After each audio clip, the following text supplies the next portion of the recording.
before you dive into a relationship, there are things you need to consider, okay? Because the character of somebody and their temperate nature can tell you if you can really dive into a relationship with this person or if you're going to have a lasting relationship. And also you need to see if they are above beyond reproach, above being approached by the situations of life. If these things approach them, how do they treat them? Are they self-controlled in your absence? How do they treat, how do they solve problems? How do they solve issues? You understand? You need to know if they can respect you or you can also respect them. See how they treat people around you. See how they treat your family. See how they treat strangers. Also, you need to know if they have given in into drunkenness or an addiction. You cannot change somebody that is having an addiction. You have to give them time and pray for them and allow God to work on them before you dive into a relationship, because it will trigger toxicity in a relationship.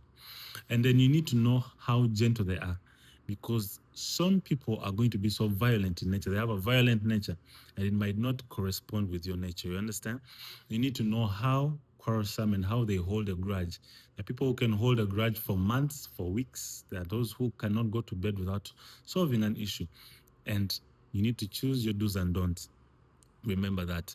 And another thing is that I would also recommend for you to reach out to a person who would rather sleep until he has solved or she has solved a situation between you guys.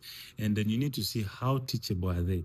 Are they capable of being teachable, of being taught, of being showed how life is, of being corrected? That is also something you need to look at. You need to see how they manage themselves, their finances, and the reputation they have outside here. Because somebody's reputation outside here will tell you who they really are. And try to look at the friends they have. Friends don't lie.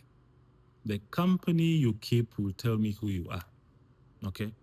Do not overlook certain red flags, because I don't want to see you at the other end of a tunnel in regret.